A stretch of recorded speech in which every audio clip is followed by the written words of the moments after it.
এখন পর্যন্ত পুরো পঞ্চগড় জেলায় হাজার হাজার ফেস্টুন লাগানো হয়েছে, যেগুলোর মাপ হচ্ছে 3 ফিট বাই 7 ফিট। নির্বাচনের আচরণবিধি লঙ্ঘনের এটা দেখতে যদি কারো 6 দিন লাগে তাহলে তো তার নির্বাচনের দায়িত্বে থাকার কোনো প্রয়োজন নাই। 21 তারিখ রাত 11টার পর থেকে বিএনপি তাদের জায়গা থেকে পঞ্চগড় জেলায় ফেস্টুন লাগানো শুরু করেছে। কোনো সমস্যা নাই, নির্বাচনের কারণে প্রার্থী ফেস্টুন লাগাবে, এটাই স্বাভাবিক। ফেস্টুনের মাপ স্পষ্ট করে দেয়া হচ্ছে 18 ইঞ্চি বাই 24 ইঞ্চি, তার মানে হচ্ছে 1.5 ফিট বাই 2 ফিট, এটা হচ্ছে ফেস্টুনের মাপ। কিন্তু আমরা দেখলাম সেই 21 তারিখ রাত 11টা থেকে শুরু করে এখন পর্যন্ত পুরো পঞ্চগড় জেলায় হাজার হাজার ফেস্টুন লাগানো হয়েছে, যেগুলোর মাপ হচ্ছে 3 feet by 7 feet, 3 feet by 10 feet. আমরা 22 তারিখে সকাল 11টার দিকে আমরা এই অভিযোগ লিখিতভাবে জেলার প্রশাসক অর্থাৎ জেলা রিটার্নিং অফিসার যিনি, তার বরাবর আমরা এটা দাখিল করেছি। 22 তারিখ গেছে, 23, 24, 25, 26, আজকে 27 তারিখ, 5 দিন শেষ হয়ে 6 দিন চলতেছে, এখন পর্যন্ত কোনো ব্যবস্থা নেওয়া হয় নাই। আমরা জেলা প্রশাসককে যখন বলি, রিটার্নিং অফিসারকে, তিনি বলেন তিনি কোন ইনকোয়ারি জুডিশিয়াল কাউন্সিলে দিছেন, তারা এটা দেখতেছেন। নির্বাচনের আচরণবিধি লঙ্ঘনের এটা দেখতে যদি কারো 6 দিন লাগে তাহলে তো তার নির্বাচনের দায়িত্বে থাকার কোনো প্রয়োজন নাই।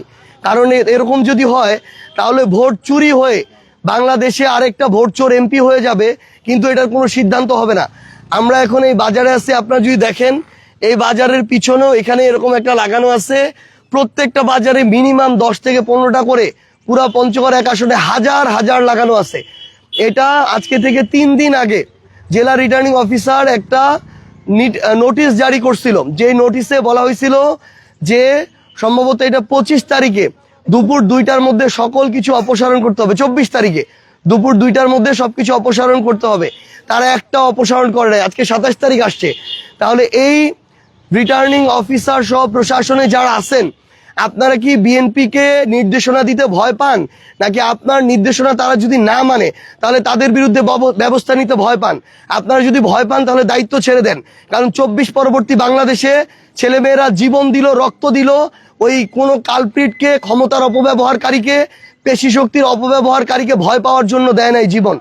এই ছেলেগুলা জীবন দিয়ে হাসিনার মতো স্বৈরাচারকে দাঁড়াইছে, আর আপনারা নতুন স্বৈরাচার হইতে চায়, আপনার নির্দেশনা 2 টাকারও দাম দেয় না, এরকম কাউকে যদি ভয় পান, যাদেরকে দুঃসময়ে কেউ কোনোদিন খুঁজে পায় নাই, তাহলে আমি মনে করি আপনাদের দায়িত্বটা ছেড়ে দেওয়া উচিত।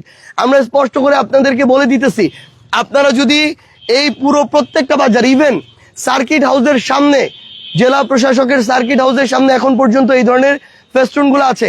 আমরা প্রধান নির্বাচন কমিশনে যিনি আমাদের সচিব মহোদয় আছেন, তাকে জানিয়েছি, সব জায়গায় আমরা লিখিত কপি পাঠিয়েছি, তারপরও এখন পর্যন্ত ব্যবস্থা নেওয়া হচ্ছে না।